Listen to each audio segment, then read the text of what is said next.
GP in Beach House Surgery in Denbigh, North Wales, and speaking to you today about preparing to apply for medical school, the experience of medical school, training, and my career as a GP. First of all, I'd like to play my colleague's video, a lovely video about North Wales and general practice.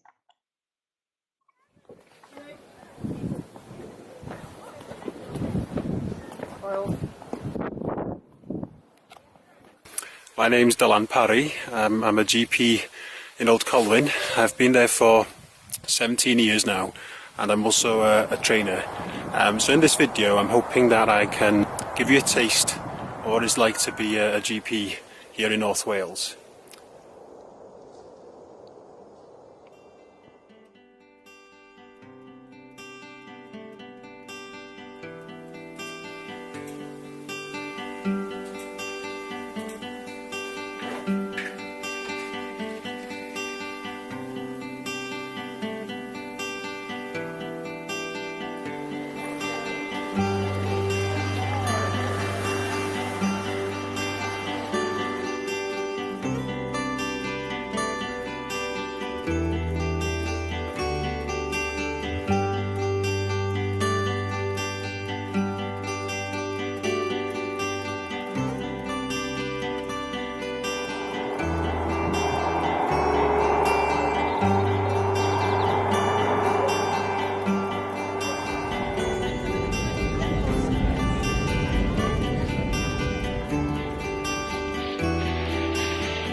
Right, so first of all, just a few facts for your information.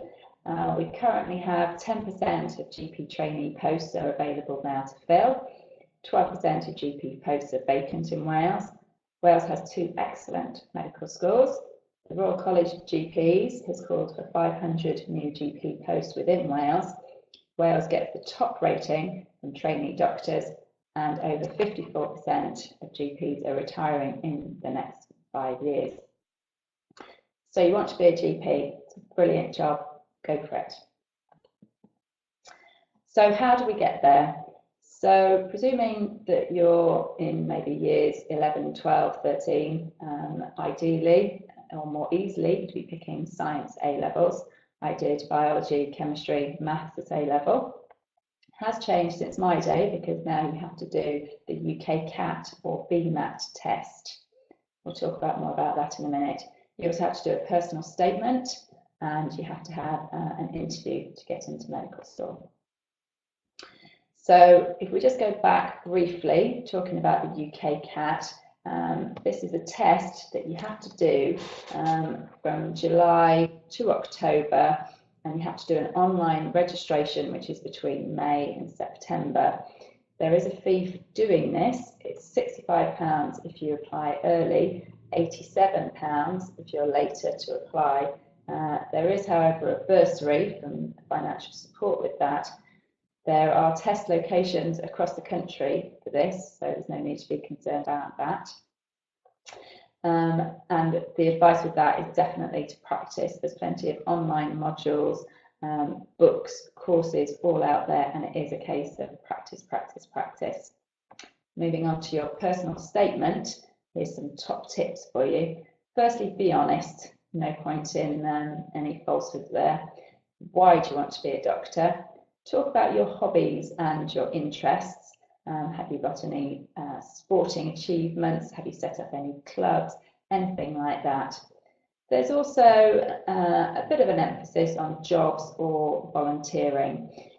It's not just about a volunteer job within the health service. It could be a paid job that you've got. And the emphasis is very much reflecting on the skills that you've learned as a result of this job. So have you learned good communication skills? Can you demonstrate leadership skills, teamwork, good time management? And how does this link you to being a good doctor? These are all things that you need to put into your personal statement. Don't be arrogant. Don't start with the traditional, I've always been fascinated by science and the natural link to medicine, and don't submit it without a lot of people checking it over for you. The top tips on how to get into the Welsh Medical School. Obviously we have two, Cardiff and Swansea. Cardiff has 350 places. It has usually around 3,000 applicants, and they interview around half of those for the 350 places that they offer. Swansea is a postgraduate centre medical school, and that has 75 places each year. So you need to talk about which university you wanted to go to and why you want to go there. Is it the location, the course structure, and obviously ideally you'd be wanting to work in Wales and within the Welsh healthcare system. So you've applied with your UCAS form, which has to be in by the 15th of October. You put 4 medical schools down. You've completed your UKCAT, and now it's been called for an interview. I think the top tip really for interviews is to practice. You need to have adults, preferably outside the family, giving you interviews so that you can just practice and get used to that. They normally take place within the November and the March, and offers are made after that. And they do all take different formats. Again, there's plenty of online tips for you. One book I came across was this medical school interviews book, but there'll be plenty more, and it's definitely worth practicing and having a look at these. There's a lot of resources out there for you. The BMA, British Medical Association, that has a very comprehensive in-depth guide to your application and all the way through, so that's well worth having a look. The Royal College of GPs, of which obviously I'm a member, supportive college for us, they obviously have a lot of help and advice as well on their website, but there's plenty of others that I found on researching this. The Student Room had a good forum for discussing, again, your personal statement and interview tips. There's this MSc Medical Schools Council, also has tips. The SEREN network is a national programme within Wales, which is helping to support Wales' brightest, and within that there are places and people that will help you. So you've got your place at medical school. Hopefully you have got your grades, which, as you all know, are usually 3 A's, even A stars, but you're approaching your life in medical school, hopefully within Wales. Life in medical school, you work hard, you can't get away from it. You might have colleagues doing other subjects in the arts, which perhaps do 3-4 hours, maybe a week in lectures. You are doing 9 to 5 lectures, but it is fascinating. You don't feel like you're working all the time. You play hard as well, and you make friends for life. Medical students have been known to have a few drinks along the way. A lot of universities will still do an elective. In my day, it was in our 4th year of university, where we had 12 weeks. We could go and study medicine abroad somewhere. I went to Australia and went to Aboriginal clinics within Central Australia, which was a fascinating experience, and got to experience some of Australia as well. So you completed a 5-year degree, and then once you qualify, it's a pre-registration with the General Medical Council, and you do your foundation years, so 2 years in pre-registration, and then fully qualified and able to move on to the next step of your career choice and specialty training. So obviously for me, I then chose general practice. It's still the same in that it's 3 years after your registration of training. You do a variety of posts. So for example, I did A&E, paediatrics, obs and gynae, and these were all very useful things, useful skills to learn to be a GP. But there's a variety of posts that you can do: psychiatry, ear, nose and throat, dermatology. There's a whole host of things to do. There's workplace assessments. You have an exit exam, and you also have a clinical skills assessment that you have to do. I work within a training practice. We have between 1 and 3 trainees at any one time. Very well supported, regular tutorials, and lots of support with the tests that you need to do to qualify. So my practice, where do I work? What do I do? I work in a semi-rural practice in Denbigh in North Wales. I have 5 partners. We're a practice of 9,300 patients. We cover the town, but also quite a rural community as well. What do I do on a day-to-day basis? We do paperwork, so that can involve prescriptions, medical reports, a whole host of different things like that. For a full day, we would do 2 surgeries, traditionally called surgeries, but they're really just clinic appointments, seeing patients face to face. We do telephone calls to patients, acute and repeat prescriptions, we attend meetings, more paperwork, we do some home visits, and that's basically my day. Probably on average about 28 patients in a day, big mix of age and gender. We can have a 1-week-old, the oldest I've had this week was 101 years old. It's a mix of chronic cases, asthma, diabetes, but also self-limiting diseases as well. You can get significant diagnosis, for example, some cancers or dementias. And I also wanted to talk about GPs that have a special interest. So you qualify as a GP, but you can do additional training into your particular interest. So for example, we have GPs in our areas who have a specialist interest in cardiology. So they have learned how to do heart scans, and they will see all our patients within our area for those heart scans and advise us on how to manage those patients. I have a specialist interest in contraception, and I offer contraceptive services to the other practices that don't necessarily have those skills. So what would I say was the most rewarding element of being a GP? It's a long list, because it really is a fantastic job. Portfolio career, so having lots of strings to your bow and doing lots of different things. The cases, the clinical cases that we do can be very complex. Remuneration, that's probably something everyone would be interested to know, and I do feel that we are paid well as a GP, and it is in line really with the hospital consultants. It's a good work-life balance, and that's really why I chose to do general practice.